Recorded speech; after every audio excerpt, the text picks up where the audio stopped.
It is with pleasure, Madam Chair, that I commend this bill to the House. I call Darroch Ball.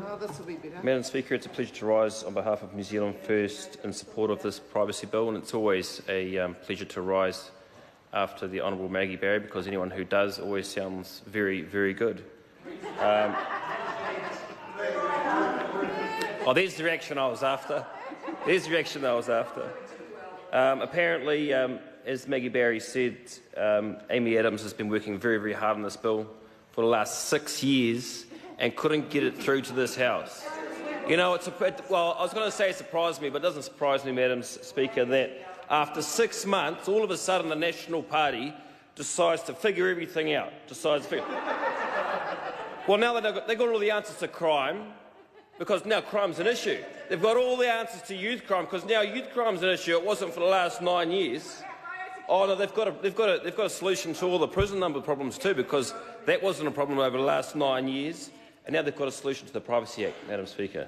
Now they've got a solution to the Privacy Act that they said has been working very hard on for the last 6 years. Well, perhaps the Honourable Amy Adams was working hard, or perhaps she was hardly working. I don't know. Just like that one, Mr. Bishop.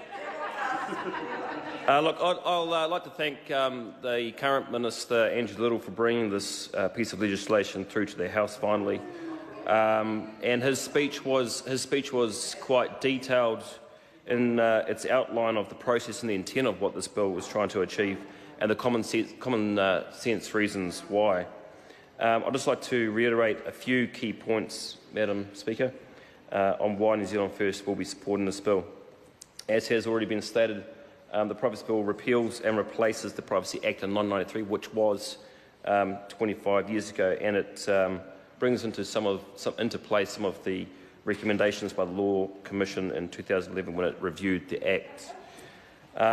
Since then, as has been mentioned, 25 years is a very, very long time for this Act not to have been overhauled in any significant way.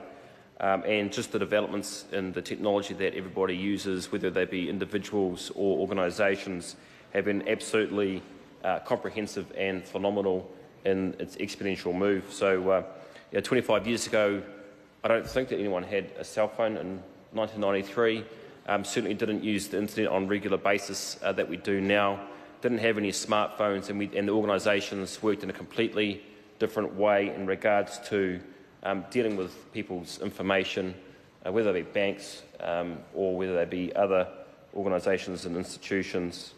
And the use of that data too is the most important thing, I think, Madam Speaker. If we don't have the laws and the regulations that can govern how, what for and why people can share or use other people's information, individual private citizens' information, then those private citizens would be less likely to freely give up the information and trust organisations with their information, and personal information at that.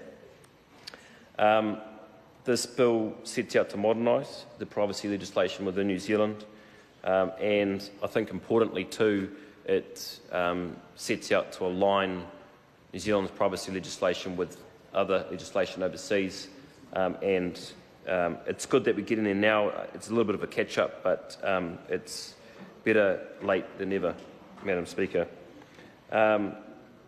It details and regulates the collection, use and disclosure of information about individuals, and gives the Privacy Commissioner adequate tools to mitigate the privacy risks. One of the two main things that needs to be addressed in any piece of legislation is detailing what is the what of the bill, so what is it trying to achieve, and the why. So there are a number of changes, but the key changes in the legislation, there are 6 of them. The first is it will deal with mandatory reporting of privacy breaches. Obviously, privacy breaches that are unauthorised or accidental that pose a risk of harm to people must be notified to the Privacy Commissioner and to the affected individuals. It seems like a basic thing, Madam Speaker, but if it has been identified by the Privacy Commissioner and needs to be addressed.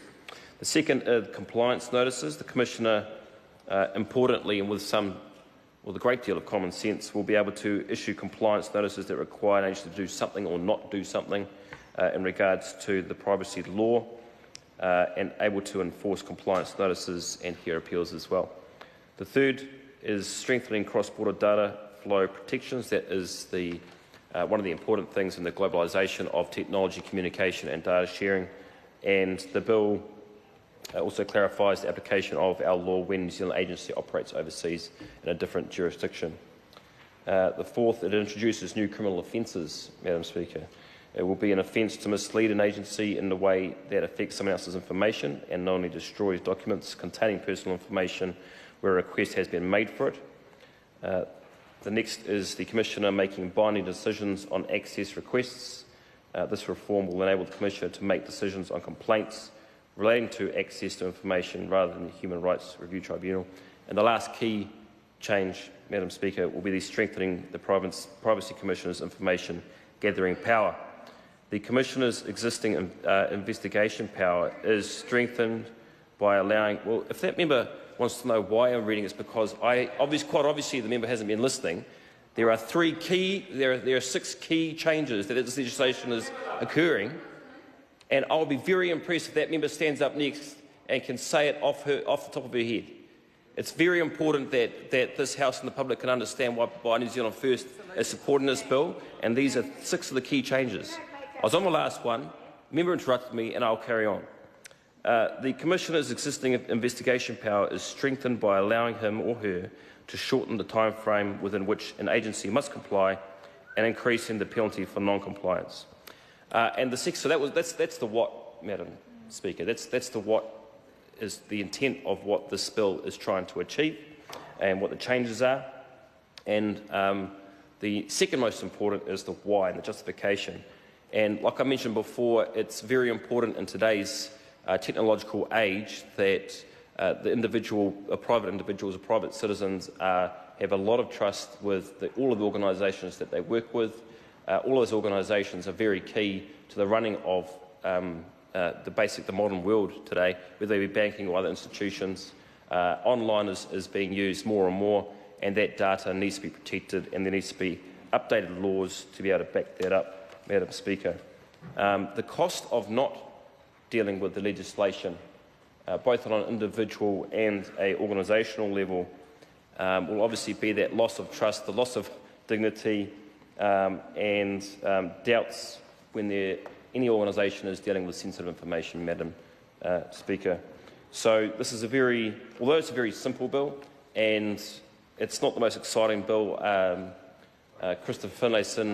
Christopher Finlayson did mention that it was a very, very important bill. I do agree with him on that.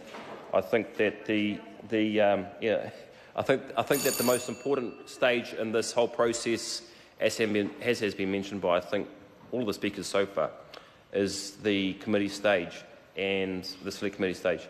And I do encourage all of who are interested in keeping their private information very private to come through and to submit on that, and especially the larger organisations as well, so we can have a very thorough select committee stage, and we can iron out any of the kinks that there are and make sure that it's very workable moving forward into the future. New Zealand First will be supporting this bill. I call Chris Bishop. Thank you very much, Madam Speaker. I do just want to pick up on the gratuitous insults